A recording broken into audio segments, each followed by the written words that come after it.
আজকে আমরা দুটো বই নিয়ে কথা বলবো আর মজার ব্যাপার হলো দুটো বইয়ের নামই এক সাইলেন্স। হ্যাঁ, সাইলেন্স। তবে বই দুটো কিন্তু একেবারেই আলাদা। মানে সময়, প্রেক্ষাপট, বিষয়বস্তু সবকিছুতেই। ঠিক, একটা তো একেবারে এখনকার সময়ের গল্প আর অন্যটা অনেক আগের ইতিহাসের পাতা থেকে। আমরা একটু গভীরে গিয়ে বোঝার চেষ্টা করব এই দুই ধরনের সাইলেন্স বা নীরবতা আসলে কি নিয়ে কথা বলছে। অবশ্যই। একটা হলো ডন ডেলিরোর লেখা, যেটা প্রযুক্তি নির্ভর বর্তমানের একটা দিক তুলে ধরে। আর অন্যটা সুসাকু এন্ডোর, যেখানে বিশ্বাসের গভীর সংকট, মানে আধ্যাত্মিক নীরবতার কথা বলা হয়েছে। দুটোই খুব শক্তিশালী কাজ। তাহলে ডেলিলোর বইটা দিয়েই শুরু করা যাক। 2020 সালে প্রকাশিত দ্য সাইলেন্স। হ্যাঁ, ওটা দিয়েই শুরু করা যায়। গল্পটা বেশ চমকপ্রদ। মানে নিউ ইয়র্কের একটা অ্যাপার্টমেন্টে কয়েকজন বন্ধু সুপার বোল দেখবে বলে জড়ো হয়েছে। আর ঠিক সেই সময়েই মানে সবকিছু থেমে যায়। একদম।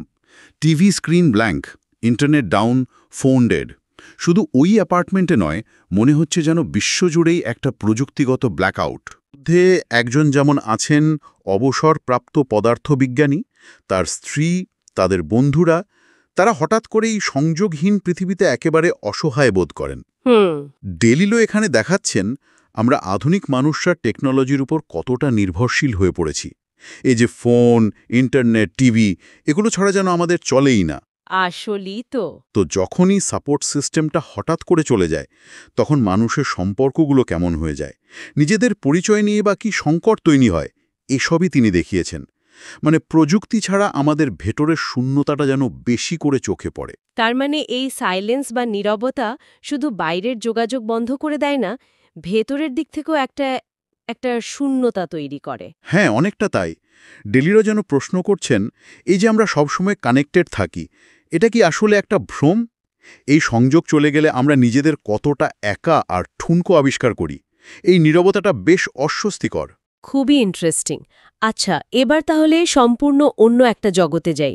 সুসাকু এন্ডোর ক্লাসিক সাইলেন্স।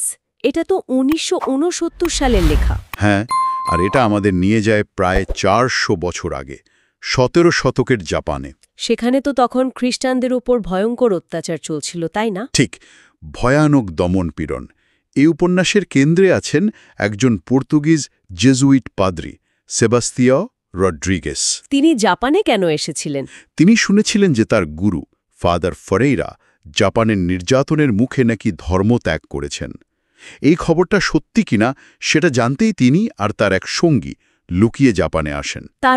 তারপর তিনি সেখানে লুকিয়ে থাকা জাপানি খ্রিস্টানদের খুঁজে পান। তাদের অবর্ণনীয় কষ্ট, অত্যাচার আর একই সাথে তাদের গভীর বিশ্বাস, এই সব তিনি নিজের চোখে দেখেন। কিন্তু যতই দিন যায়, যতই তিনি এই ভয়ানকতা দেখেন, ততই তার নিজের মনে প্রশ্ন জাগে।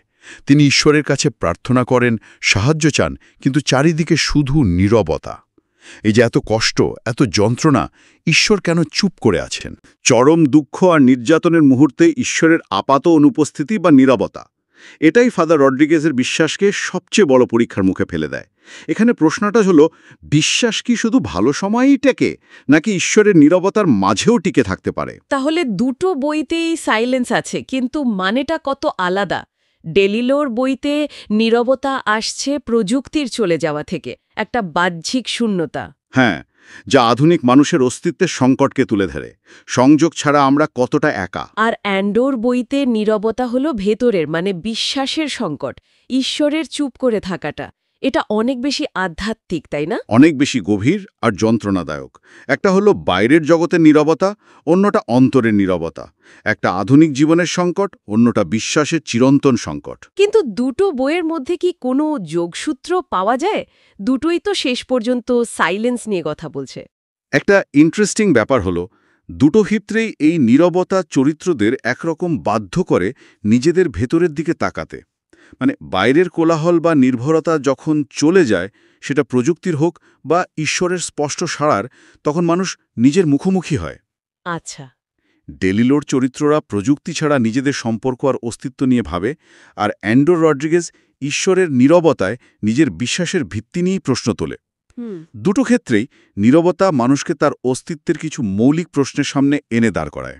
তাহলে এই দুটো বইয়ের আলোচনা থেকে একটা বড় প্রশ্ন মনে আসছে। এই যে বিভিন্ন ধরনের নীরবতা, কখনো প্রযুক্তির অনুপস্থিতি, কখনো বা বিশ্বাসের কঠিন পরীক্ষা, এই মুহূর্তগুলো মানুষের ভেতরের ঠিক কোন সত্যটাকে বের করে আনে? খুব ভালো প্রশ্ন। এই নীরবতার মুখোমুখি হলে মানুষ আসলে কি খুঁজে পায়? শক্তি, নাকি নিজের দুর্বলতা, শূন্যতা, নাকি এই নীরবতারও নিজস্ব কোনো ভাষা আছে, কোনো অর্থ আছে? হুম, এই ভাবনাটা সত্যি ভাবায়। হয়তো নীরবতাই আমাদের নিজেদের সবচেয়ে ভালোভাবে চিনতে সাহায্য করে।